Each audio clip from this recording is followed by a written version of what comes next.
লাহিড়িবাবু YouTube চ্যানেলে গত রবিবার থেকে আমরা শুরু করেছি বেড়ানোর গল্প কেদারনাথের পথে।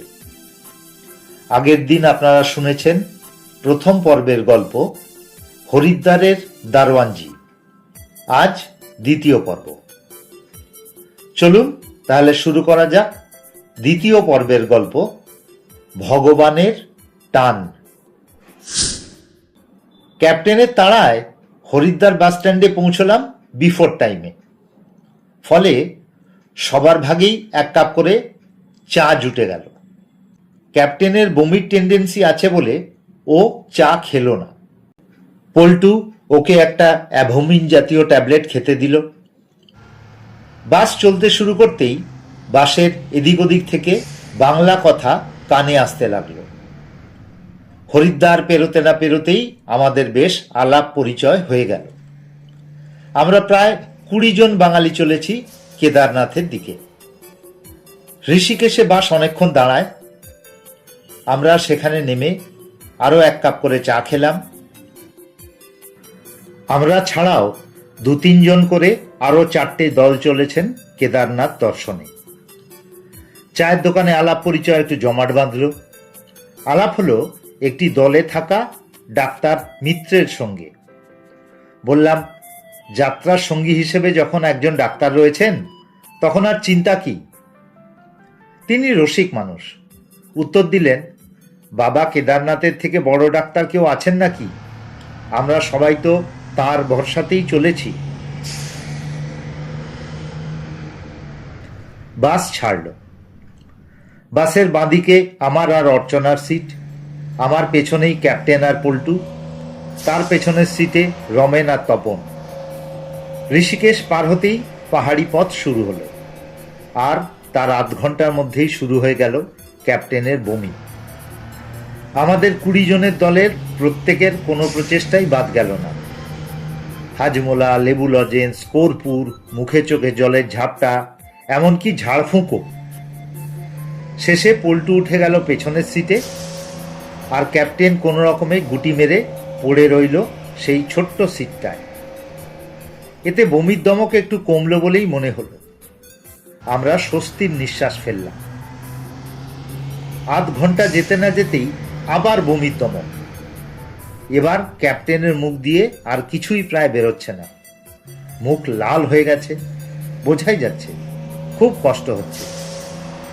পল্টু গিয়ে আবার ওর পাশে বসে ওকে ধরে রইল যতক্ষণ না দমকটা কাটে। ওদের দলের সবার মুখ শুকিয়ে প্রায় আমসি হয়ে গেছে। আনন্দযাত্রা যে এই রকম কষ্টকর হয়ে উঠতে পারে তা বোধহয় তারা ভাবতেও পারেনি। এইসব করতে করতে বাস দেবপ্রয়াগে এসে উপস্থিত হলো। এখানে বাস খানিকক্ষণ দাঁড়াবে, ড্রাইভার সাহেব নাস্তা করবেন। তিনি আমাদের 15 মিনিট সময় দিয়ে নেমে গেলেন বাস থেকে। তার প্রায় সঙ্গে সঙ্গেই পুরো বাসই ফাঁকা হয়ে গেল। পড়ে রইলাম শুধু আমরা 6 জন। ঠিক এই সময় ক্যাপ্টেন নিজের রুকস্যাক নিয়ে নেমে যাওয়ার জন্যে উঠে দাঁড়ালো। আর পারছি না রে, তোরা ঘুরে আয়, আমি আর যেতে পারবো না। পল্টু বলল, তুই পাগল হয়ে গেলি নাকি? ঠিক আছে, তাহলে চল, আমরা সবাই ফিরে যাচ্ছি। ক্যাপ্টেনের গলায় রাগ ঝরে পড়ল। না, একদম না। তাহলে তোদের সঙ্গে বন্ধুত্বের এই শেষ। আর কোনোদিন মুখ দর্শন করব না তোদের। তারপর একটু নরম হয়ে বলল, তোরা কেদারনাথ ঘুরে আয়, আমি কয়েকদিন হরিদ্বারেই থেকে যাই, তারপরে সবাই মিলে একসাথেই ফিরব। অনেক তর্ক বিতর্কের পর ঠিক হলো ক্যাপ্টেন হরিদ্বারে ফিরে হরিধর্মশালাতেই উঠবে। পল্টুরা শুধুমাত্র কেদারনাথ দর্শন করেই ফিরে যাবে হরিদ্বারে। সেখান থেকে লখনৌ ঘুরে ওরা ব্যান্ডেল ফিরবে। বাস ছাড়ার কিছুক্ষণ পরে ডাক্তারবাবুই প্রশ্ন করলেন, যিনি বমি করছিলেন তিনি কি শেষ পর্যন্ত নেমেই গেলেন? পল্টু বিমর্ষ মুখে মাথা নাড়ে। আমরা নির্বাক হয়ে পাহাড়ের দিকে তাকিয়ে থাকি। মন ভালো না থাকলে কিছুই ভালো লাগে না। 10 মিনিট যেতে না যেতেই বাস ব্রেক করে হঠাৎই রাস্তার পাশে দাঁড়িয়ে পড়ে। क्या हुआ भाई साहब? अरे एक चक्का पंक्चर हो गया। হয়ে গেল। अरे भाई चक्का चेंज करने के लिए कितना टाइम लगेगा? ড্রাইভার সাহেব ইতিমধ্যে নিজের সিট ছেড়ে নেমে এসছেন। তিনি উত্তর দিলেন, मेरे गाड़ी में स्टेपनी नहीं है, करीब 1-1.5 घंटा टाइम तो लगेगा ही। आप लोग एक काम कीजिए, बस से उतर के इधर उधर का सीनरी देखिए, फोटो वोटो खींचिए। ফটো খিঁচিয়ে হত ছাড়া, মেজাজটাই খিঁচড়ে গেল। ড্রাইভারের মুন্ডুপাত করতে করতে আমরা সবাই বাস থেকে নেমে পড়লাম। একজন বললেন, এদের কোনো কাণ্ডজ্ঞানী নেই মশাই, এত দূরের রাস্তা স্টেপনি ছাড়াই বাস চালাচ্ছে।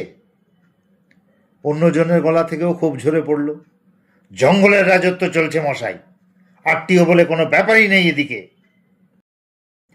ডাক্তারবাবু পকেট থেকে সিগারেটের প্যাকেট বের করলেন। নেবেন নাকি কেউ? আমি হাত বাড়িয়ে দিই। আপনাদের বন্ধুকে ছেড়ে দিলেন? খুব অন্যায় হয়েছে মশাই। দেখলেন তো, আটকানোর চেষ্টা কি কম করলাম? তা আপনি তো ডাক্তার, আপনিও তো একটু চেষ্টা করে দেখতে পারতেন। দুঃখ তো সেখানেই মশাই, কিছু বুঝে ওঠার আগেই কাণ্ডটা ঘটে গেল। আমি গম্ভীর মুখেই বলি, তাহলে আরেকবার চেষ্টা করে দেখবেন নাকি? তা কি করে হবে, উনি তো এতক্ষণে হরিদ্বারের দিকে রওনা হয়ে গেছেন। হুম, ক্যাপ্টেন এখনো দেবপ্রয়াগেই আছে। আমি যতদূর জানি দেবপ্রয়াগ থেকে হরিদ্বারের কোনো ডাইরেক্ট বাস নেই। বেশিরভাগ বাসই আসে রুদ্রপ্রয়াগ থেকে। শ্রীনগর থেকে একাধটা বাস হলেও হতে পারে, কিন্তু সেই বাসকেও আমাদের সামনের রাস্তা দিয়েই পেরোতে হবে, এবং এখন পর্যন্ত কোনো বাস আমাদেরকে পেরিয়ে যায়নি। তার মানে ক্যাপ্টেন দেবপ্রয়াগেই আছে। তাহলে কি আমরা এখন দেবপ্রয়াগের বাসের অপেক্ষা করব? ডাক্তার মিত্র জিজ্ঞেস করেন। এই সময় আমাদের ড্রাইভার আমাদের অবাক করে দিয়ে বললেন, वो करने से देर हो जाएगा बाबूजी, आप लोग ट्रक पकड़ के चले जाइए, सोचिए मत, मेरा लड़का भी ट्रक पकड़ के ही देवप्रयाग जाएंगे। আমি বললাম, চলুন ডাক্তারবাবু। আমি? ডাক্তারবাবু একটু বিচলিত বোধ করেন। আমি বললাম, আরে ঘাবড়াচ্ছেন কেন, চলুন না, আমি আপনাকে একটা ম্যাজিক শিখিয়ে দেব। 5 মিনিটের মধ্যে আমরা 4 জন রওনা হয়ে গেলাম দেবপ্রয়াগের দিকে। গিয়ে দেখি একটা দোকানে বসে ক্যাপ্টেন চা খাচ্ছে। পল্টু আর রমেন এগিয়ে গেল সেদিকে। আমি আর ডাক্তারবাবু বাস স্ট্যান্ডের কাছের এক ওষুধের দোকান থেকে ইঞ্জেকশন কিনে পৌঁছে গেলাম সেখানে। আমার আর পল্টুর ভোকাল টনিকের পর ডাক্তারবাবুর ইঞ্জেকশন পড়ার কিছুক্ষণের মধ্যেই ক্যাপ্টেনের একটু পরিবর্তন লক্ষ্য করা গেল। আরও কিছুক্ষণ পরে তাকে আরেক কাপ চা আর খান কয়েক বিস্কুটও খাইয়ে দেওয়া হলো। কিছুক্ষণের মধ্যেই ডাক্তারবাবুর দেওয়া কয়েকটা সিগারেট টেনে সে আরও একটু স্বচ্ছন্দ বোধ করতে শুরু করলো। এই সব করতে করতে প্রায় 1 ঘন্টা পার হয়ে গেছে। ইতিমধ্যে হরিদ্বার থেকে ছাড়া দ্বিতীয় বাস এসে পৌঁছেছে দেবপ্রয়াগে। সেই বাসেই আমাদের বাসের খালাসি ছেলেটি চাকা সারিয়ে আর আমরা ক্যাপ্টেনকে সারিয়ে নিয়ে হাজির হলাম আমাদের বাসের কাছে। তারপর আর কি, আমরা সবাই মিলে রওনা হয়ে পড়লাম গৌরীকুণ্ডের দিকে। সমস্বরে আওয়াজ উঠল, জয় বাবা কেদারনাথ জি কি জয়। এতর দ্বারা কি প্রমাণিত হইল?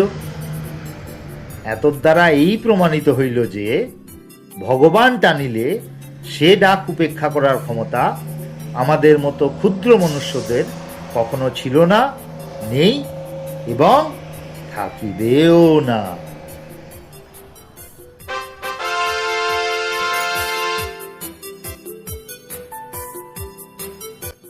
গল্পটা শুনে কেমন লাগলো নিশ্চয়ই জানাবেন।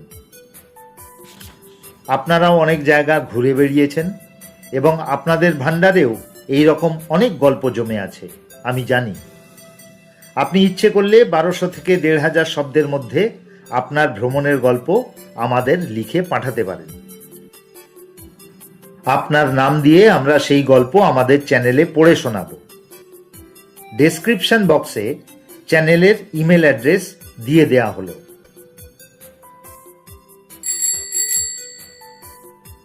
এবারে শেষ কথা, আমরা সবাই জানি ভূতের রাজা গুপি বাঘাকে 3টি বর দিয়েছিল।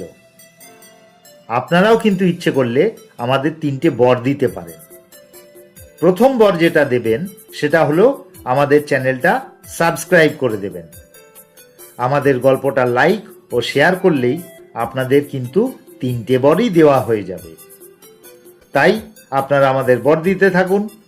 তার সঙ্গে সবাই খুব ভালো থাকুন, সুস্থ থাকুন, আনন্দে থাকুন।